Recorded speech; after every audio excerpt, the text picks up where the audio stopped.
vdaj in lep pozdrav vsem, ki ste nocoj z nami. Ja, ta prelep in brezskrben čas počitnic. Nekateri na morju, drugi v gorah, tretji po svetu in še kje, mi pa kot ponavadi delovno. Čeprav nam to nestanovitno vreme, ki se vleče že od svetega Medarda sem, večkrat prekriža načrte snemanja, pa vseeno najdemo način, da ga izpeljemo. Z menoj je danes nekdo, oziroma sem ga jaz obiskal in zmotil pri počitniškem delu na župniji Stranje. To je gospod Jože Štupnikar. Lepo pozdravljen v oddaji Domača cerkev. Pozdravljen. Že v pretekli oddaji pa sem naše gledalce seznanil na kratko s poklicem duhovnik, torej krst, birma, osnove verouka in seveda domača verska vzgoja, pa gimnazija in nato teološka fakulteta. Pa bi za začetek pobrskala po vaših spominih iz otroštva. Vsi vemo, da je za vsak poklic potreben nek vzor ali želja. Kaj menite vi na to? Kot prvo bi rad dejal, da je duhovniški poklic na prvem mestu Božji dar. Kot je Kristus klical apostole, može z različnimi sposobnostmi in z različnimi značaji, tako je tudi danes v duhovniškem poklicu. Kristus izbira, kogar hoče in kjer hoče.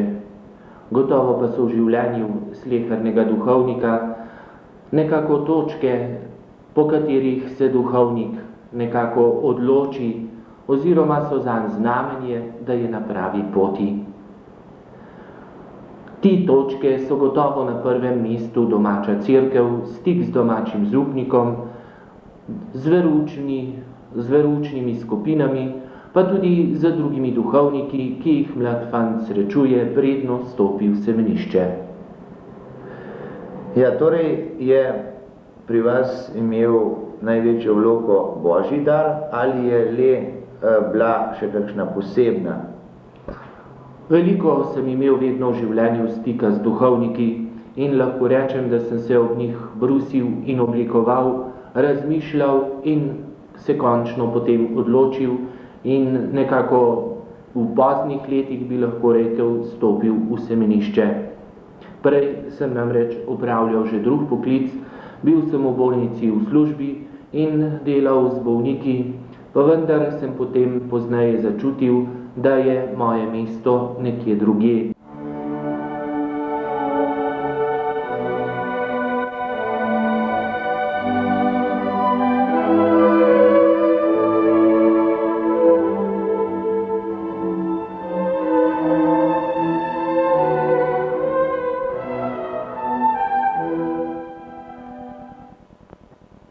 Kako ste preživljali svoja študijska leta?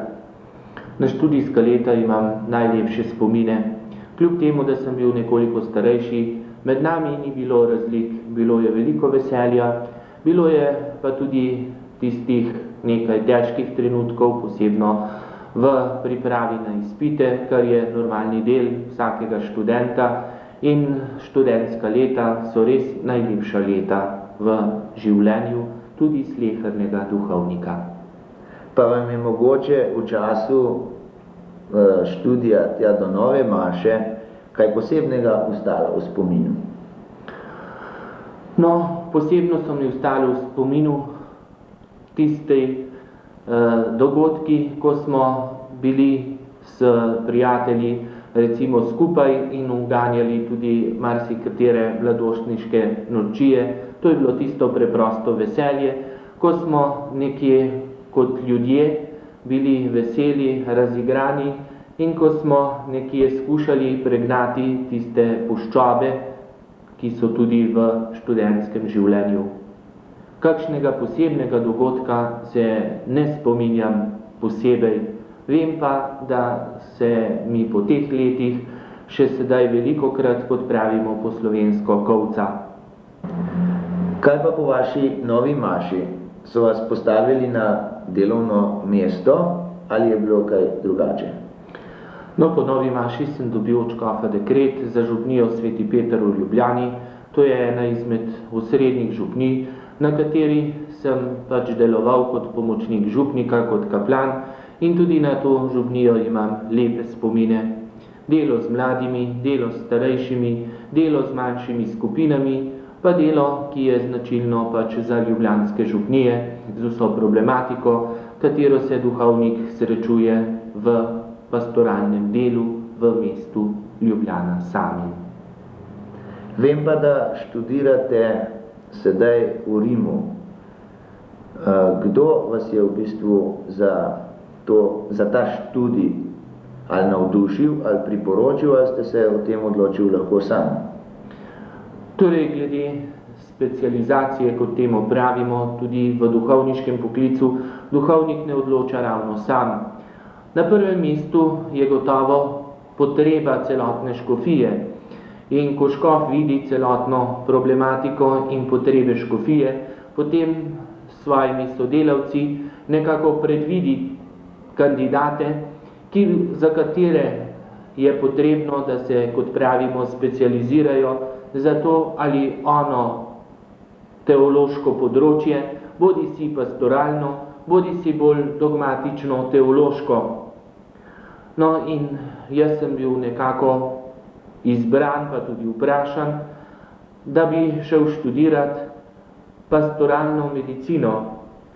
To je precej široko področje v pastoralnem delu duhovnikov, kjer se srečuje predvsem z bolniki, z trpljenjem, smrtjo, boleznijo, pa tudi z vso drugo problematiko, ki je v celotnem zdravstvu.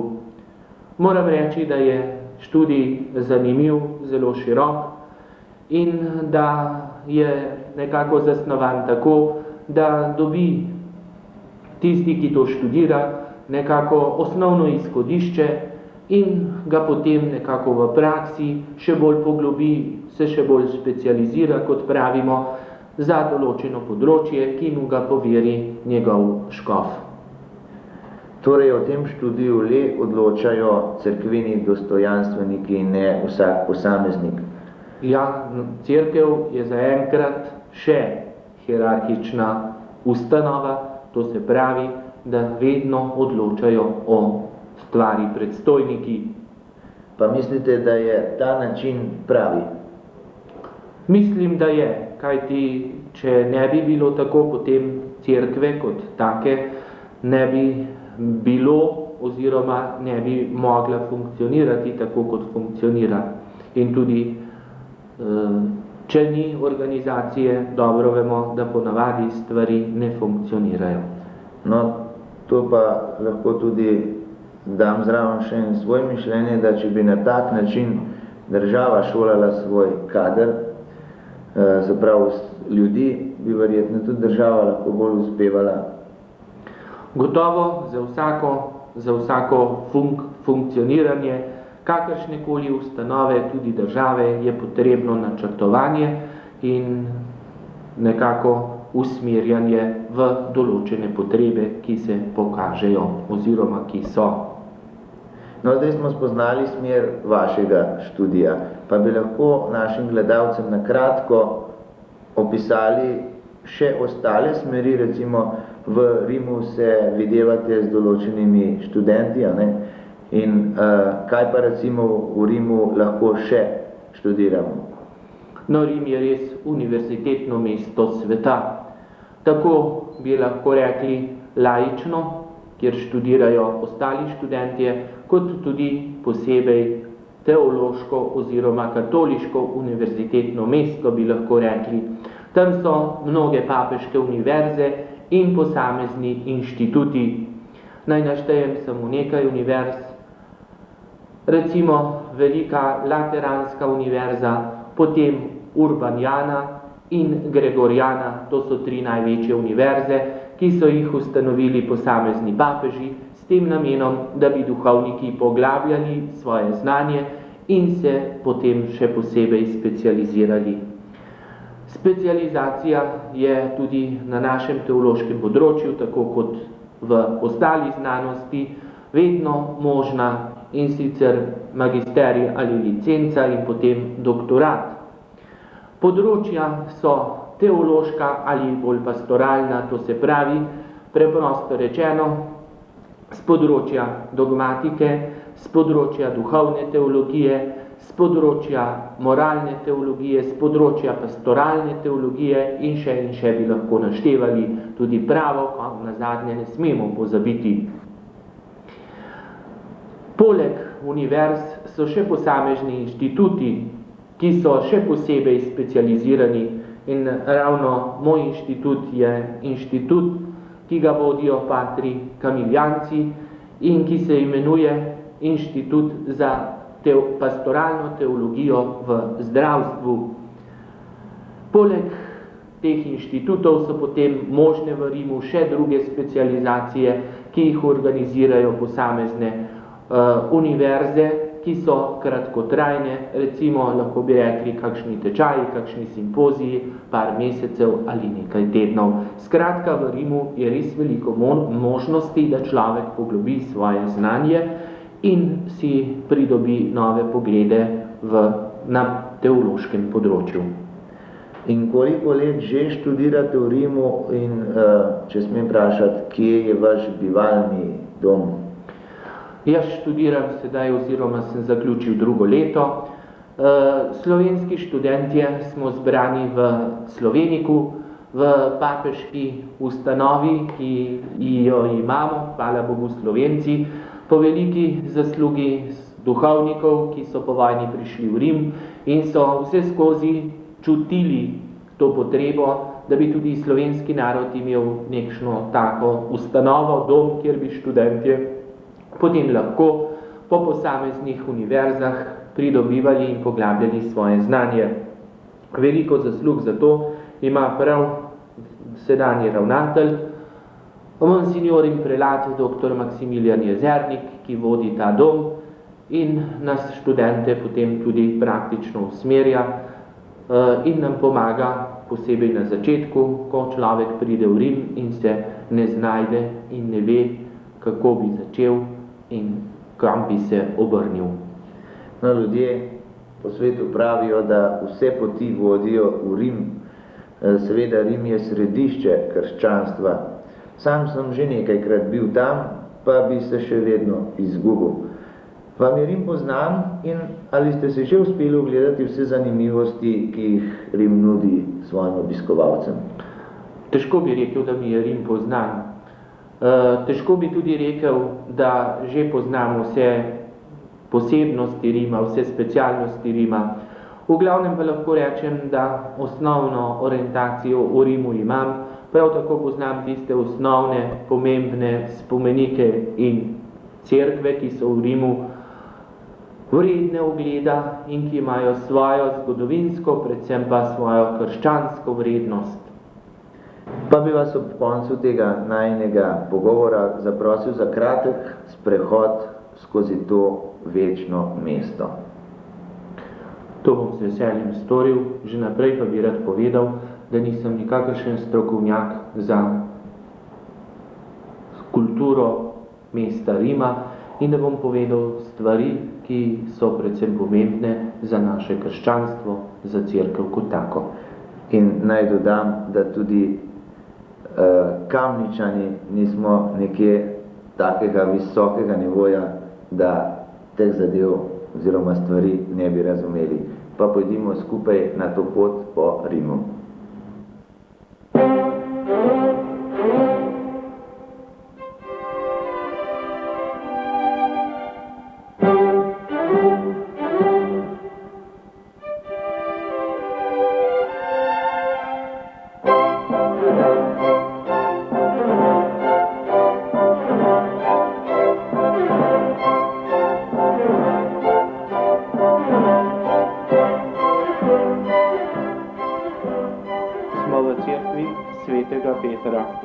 V tej veliki in največji cerkvi na svetu. Visoka je 226 metrov.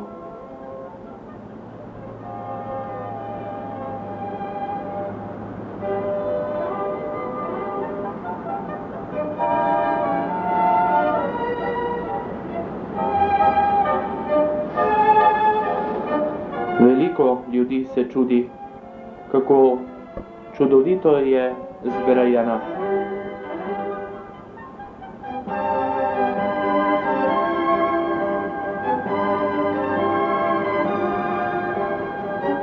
Človeku se zdi, kakor da bi sam sebe hotel arhitekt preseči, kajti v tem je hotel pokazati vso Božjo veličino.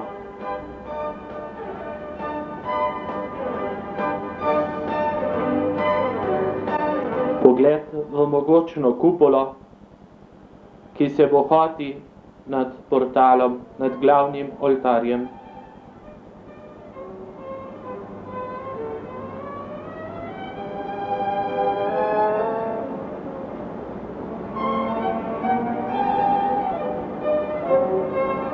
Kip svetega Petra, ki je prenešen iz prve bazilike.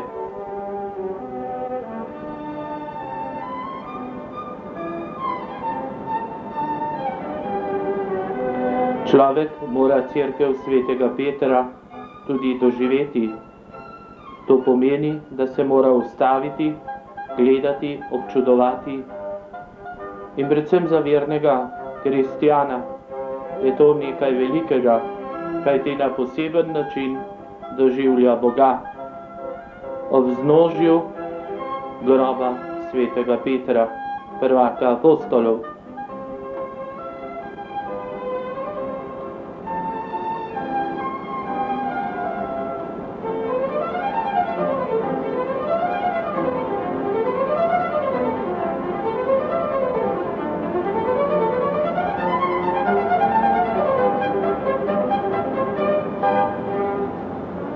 Baldahin je ves iz bronza.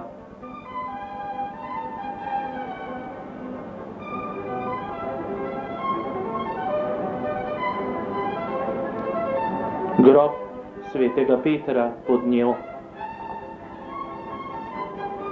Znanstveniki danes že z gotovostjo trdijo, da je tukaj res bil grob svetega Petra. Arheologi so to dokazali.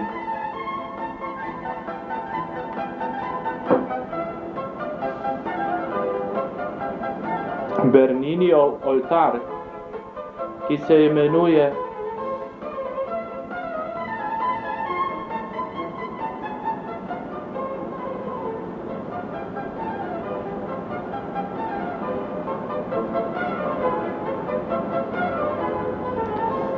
stol svetega Petra.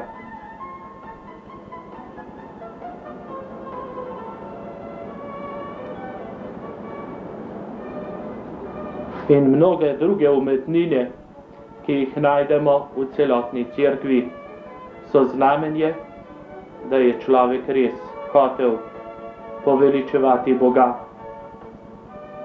Rafaelovo spremenjenje na gori, Kristus, Mojzes in Elija, učenci, največja Rafaelova umetnost.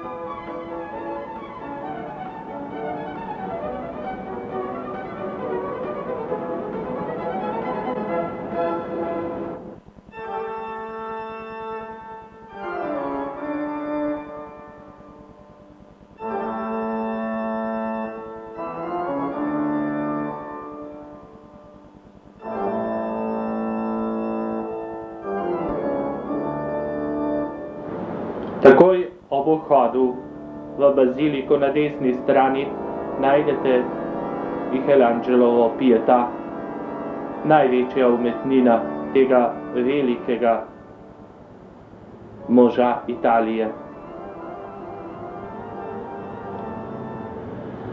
Nahajamo se v Sikstinski kapeli, ki je trenutno še v obnovi.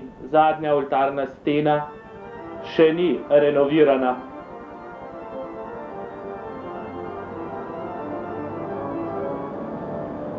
Značilne slike stvarjenja človeka in stvarjenja sveta.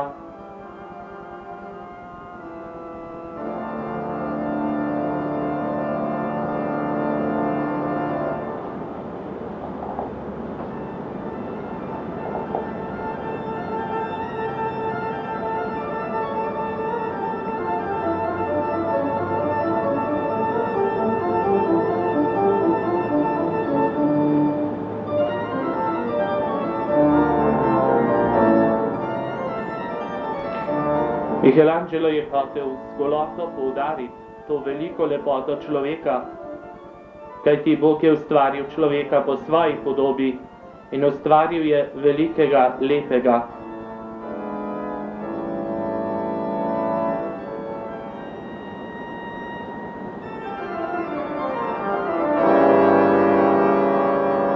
Prerok Jeremija.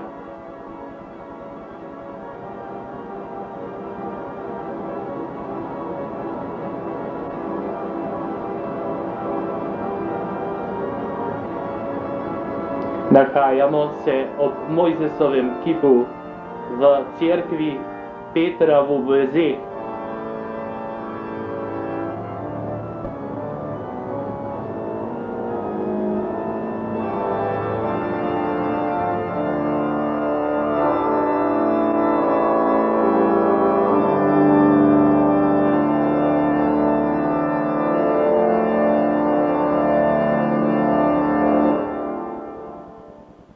Ker pa se nam žal čas za našo oddajo nocoj že izteka, vabim vse gledalce, da prisluhnejo nadaljevanju sprehoda po Rimu čez 14 dni. To je bil torej na kratko večno mesto Rim in pa gospod Jože Štupnikar.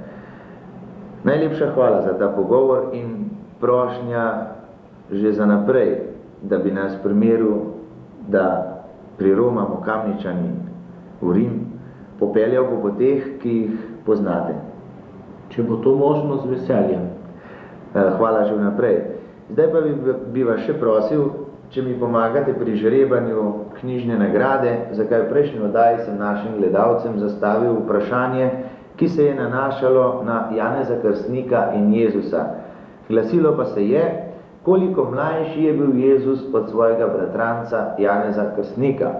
Pravilni odgovori, ni jih veliko, tokrat samo 4, ali je bil čas počitnic vzrok temu, ponovadi ste bolj pridno pisali, ali pa niste dovolj nadzorno poslušali, kar sem povedal, da cerkev pri Janezu Krstniku obhaja njegov rojstni dan, in to je 24. junij, in če izračunate, koliko časa je od 24. junija do 24. decembra, ko se je rodil Jezus, je ugotovitev taka, kakršno so napisali tile 4 naši dopisovalci. Jezus je bil od Janeza Krstnika mlajši pol leta ali 6 mesecev. In zdaj, gospod Jože, malo pogledajte v levo stran in potegnite eno dopisnico. Tako, knjižno nagrado prejme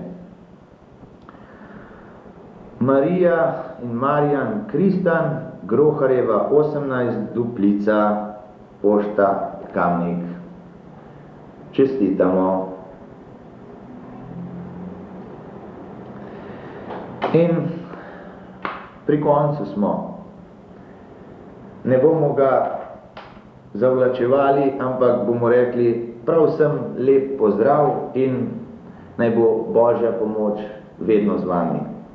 Pa z Bogom.